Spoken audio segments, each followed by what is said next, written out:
refers to the principles and standards that must be adhered to in order to ensure that our research is valid and reliable. Research integrity incorporates research ethics, but it also incorporates many other aspects. So ethics refers to how we actually conduct our research with our research participants, or the data that we have collected, be these human, animal, or biological specimens. But on the other hand, research integrity encompasses all aspects of our conduct and our behavior as researchers and research institutions. As researchers, our research conduct is shaped by our own values, our institutional research climate, and the broader research system that we operate in. And this includes the world of publishing our research.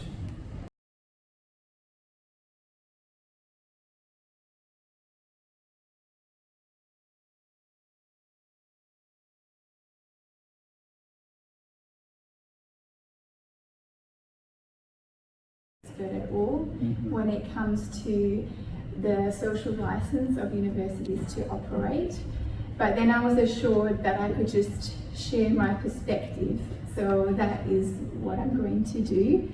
And I realized as I dived a bit into this topic that this is something that has come up a lot in my young career already, and even if I think about my journey of being a university student, then transforming into a PhD student, and then going into academia, now working as a lecturer. I wanted to take the approach that I normally take if I were to write a paper and give an introduction, where I start a bit broad and then circle in, but I will probably keep it relatively personal because that is the perspective I can speak from. And the disclaimer I will give as well is that this is my opinion. So I wanted to start from the Australian perspective and wanted to quote directly from the Australian Universities Accord from the executive summary, because I felt like it summarizes well the current challenge and opportunity of the social license of universities to operate in the Australian context. So higher education is vital to Australia's future. The knowledge, skills and research it produces enables us to be an economically prosperous, socially equitable and environmentally sustainable nation. Just as a way of kind of energizing the room, and I love polls, as everyone knows. So, my topic really is about universities earning their social license in an age of global skepticism and what ECRs can do about it. Now, imagine a world where universities are genuinely trusted as partners in communities, where a parent in regional Queensland feels confident that their child will get quality education that leads to meaningful local employment, where Indigenous students see their knowledge systems valued and integrated, where a small business can easily access university research to solve real problems that are immediate, and where taxpayers finally believe their investment in higher education delivers tangible benefits to society. This is what university social license looks like when it works. But here's our reality.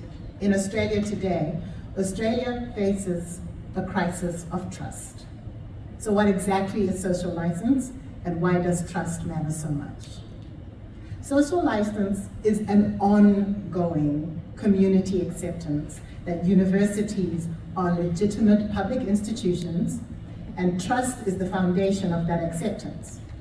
Without trust, communities withdraw their support, governments cut funding, students question the value of their degrees, industry stops investing in university partnerships and recruiting graduates, and early career researchers like us find ourselves building careers in institutions that society no longer values or wants to fund. In the Australian context, the rules for maintaining the trust are clear. Universities must open and operate as public institutions serving society's needs, not as commercial enterprises exploiting public trust for private gain. Way of doing things in comparing the two countries, and both the similarities and differences between them. So it's all the core of everything is the just energy transition from fossil fuels to renewable energy. And then we want to focus on the gender dynamics and inequalities, because gender was sort of the focus of when we applied for the ERDF funding. And then all of these align with Sustainable Development Goals, especially number 5, which is gender equality, and number 7, affordable and clean energy. I will show you a bit of how we divided the project. We were basically using 2 different techniques. Being economists born as we are, we had to use more than one. So we're doing econometric techniques, and we're doing a computable general equilibrium model, which is a model of a nation, but we're using the global one, so we can compare Australia with South Africa.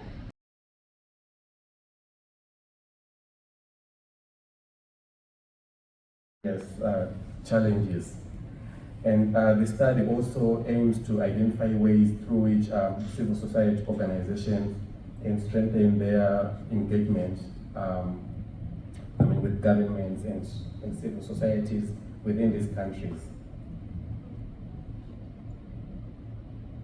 All right, so since 2024, in September, when we were given the 10,000, we have been we engaged in online meetings. These were mainly, administrative type of meetings where we're planning on having a workshop. Owners of the Wajak land on which we stand today. So I'm from Curtin University. My name is Anish Daganet, so you pronounce it really well, thank you. And I'll spend about 5 minutes just going through the slides. So our title for the project, and we were funded by the AAUN, thank you very much, and we managed to attract funding from the University of Pumalanga, thank you, and Curtin Mauritius as well. So we have about $30,000 that we're yet to finish spending. We haven't traveled, we've been very stingy. So the title of our project is Inclusivity in Virtual Study Tours, using technology to foster transformational learning. So the core, the theory that our work lays on or rests on is transformational learning. And this is our team, before I go into the details of the project. So there's Professor Kirsten Holmes, who's here today from Curtin. Thank you, Kirsten, for being here. Professor, associate professors, and most of these students then to have the financial support needed to travel. So that is probably the core of, how our idea actually emerged. And so this allows us, as much as we are actually expanding access to education for different groups of people, it also allows us to actually explore sustainable pedagogical innovation in what we're doing, in terms of what we're doing. Now, I haven't focused much on actually elaborating on the objectives, but we have focused on the progress we've made today in terms of what we're going to share. So we started off by, because we wanted to know and understand the perceptions, the readiness, digital divides that exist, and what, for instance, academics, practitioners, professionals think. So we interviewed people face to face. So these were academics, professionals.